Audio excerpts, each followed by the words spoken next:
For this video review, we're going to take a look at another hyperposeable action figure or Spider-Man action figure. So this is from the Spider-Man 3 live action movie, released way back in 2007, and the other action figures in the line.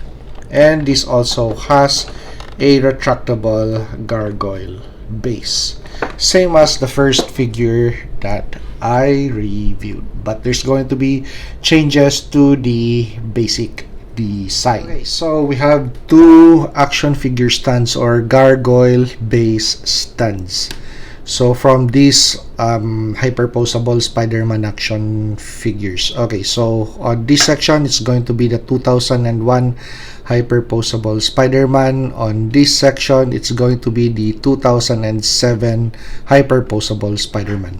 Okay, with regards to design, so there you go. And details, it's going to be the same thing, just a little bit of differences. For example, on the back section, mounting options would be the same, pad on the back, but with regards to the tone or the color, on the right it's going to be a little bit darker, on the left a little bit lighter. Okay, and noticeable on the base, which this attaches to a table, so that's going to be black, while on the other one it's going to be gray. So very slight differences, but with regards to the gimmick, same gimmicks, having a retractable line and a reactivating button at the top. So same thing with this, wherein you have a retractable spider line and a button on top to catch. But take note of the difference on the wrist attachment or hand attachment. This is soft rubbery plastic. This is going to be hard plastic. Okay, so before we bring in the two other figures that I have on board, which are really comparable to this current subject of this video, but first let us measure this guy up.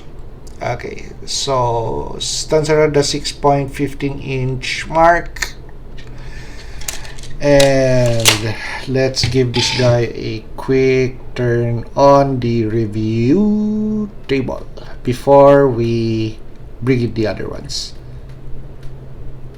Okay, so according to year of release, so 2001 movie, this is going to be the 2007 movie, and this is going to be the current Spider-Man action figure maximum series. Okay, so these two are hyperposeable, that comes with two action figure gargoyle bases. This comes with a lot of gimmicks and web lines. Okay, pricier of course. Okay, so let's do a quick turn on the review table to reveal the backs of these three action figures. Okay, so you guys would already have an idea as to the articulation point differences. Okay, no butterfly joints. Butterfly joints are existent on these two figures. Okay, so let's get to this guy. Okay, so up close and personal. Okay, so that is the details of the head unit. So as you could see, the spider lines, they are painted, but this one is sloppier compared to the 2001 release. Okay, Hasbro Toy Biz. Okay, so with regards to articulation point on the neck, okay, so this has a hinge This is going to be a dumbbell joint.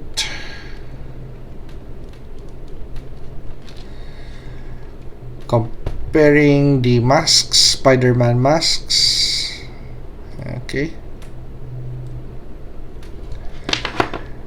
So we also have articulation on the base of the neck and also articulation on the base of the head. Okay, so let's try to get hold of that head. Okay, there you go. So something similar, the articulation point is something similar to this.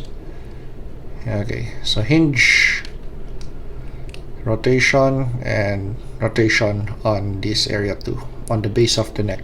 Okay, now with regards to the arms, okay, T poses. How are the T poses on this guy? Okay, so when you raise the arms, it exposes that kind of articulation point.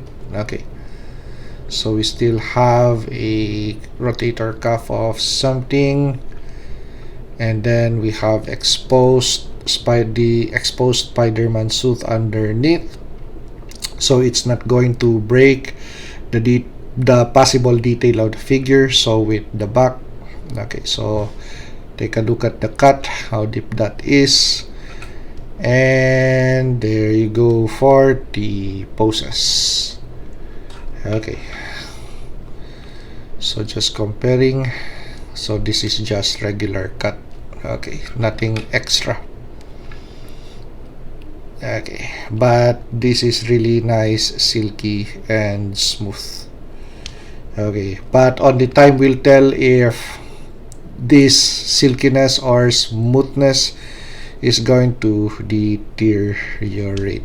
Well, anyway, okay, so there you go.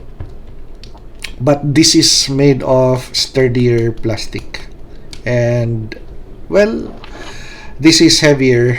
This is a little bit, just slightly lighter than the 2001. Okay, so we also have rotation on the bicep, pinned articulation points for the elbow, but woo, okay, nice and smooth. Okay, also have rotation on the forearm, and well, 2007 release, we don't have extra handsets that you pop off, but this, you have articulated fingers. There you go. So web crawling, you have all three features for web shooting this time. So web shooting, just fold these two fingers. So web shooting and fist slinging. Okay, 3 articulation points. So that's the reason why they included articulated fingers for this guy. Okay, so now let's well, articulation points is also the same for the right hand, I mean, so we're not going to skip that part. Okay, so with everything that is existent on this side is existent on this side. Okay, so let's move towards the articulation point on the body.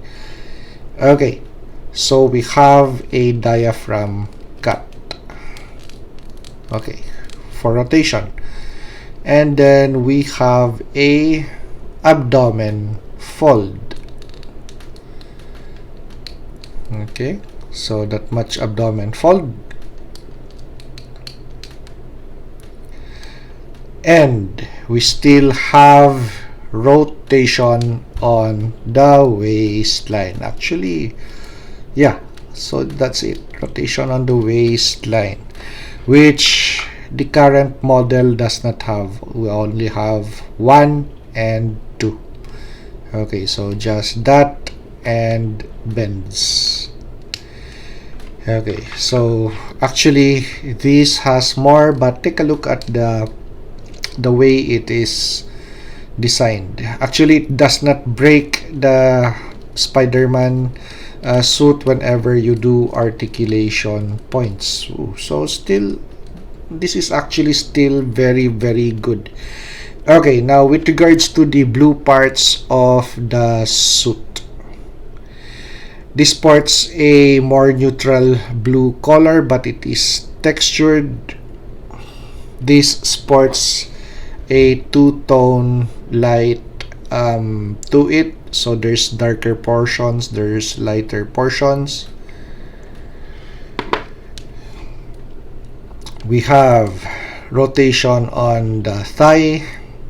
We have a ball articulation point for the hips, okay, which actually improves more articulation points. We don't have a drop leg function, but take a look at how much fluid motion we could do with this action figure. Okay, so still this equals to the drop leg function of this guy.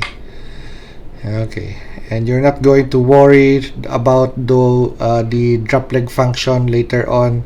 It's going to be loose, and these areas are the legs are going to sag, I mean. But with this, well, you have that really wide gap of a space, of course, because of that ball, which is inexistent on this one. So this is more streamlined. But with regards to anatomical proportions, this is much more anatomically proportioned. Well, of course. Okay, so something has to give with regards to providing, if you put more design and articulation points on the figure. Okay, so for the leg, we have two bends on the knee, and that is the bend, and we have rotation on the boot or the cuff. And we have a hinge and a little bit of rocker back and forth for the foot and toe articulation, and this is an area that you guys should check. Okay, with these two previous hyperposeable models, no spaces on the foot, but okay, the current one, this is where they cheapened out on the plastic by having that hole on the toe. Anyway, okay, so that's it, just for points of comparison between these three hyper articulated Spider-Man action figures. So from the oldest 2001 to 2007 and to 2025. Okay, so just glad to have all three on board. So yep, this I bought in the Philippines, around 500 pesos, so that's going to be around $10 something, $10 or $12. Okay, so yeah, but the plastic still very, very good, just a little bit lighter. Okay, so once again, as a point of comparison, okay, so let's stand these three guys up. Okay, so lighter colors on these most current ones are much more vibrant. Okay, so this looks a little bit dull, but still is a terrific action figure actually. So I really don't care with regards to age, as long as with regards to quality and build, it's there. So if you like this review, like, comment, and subscribe to help me grow my channel, and see you on the next action figure or custom action figure review, because in this channel it's all about the play, less the hype and the controversy.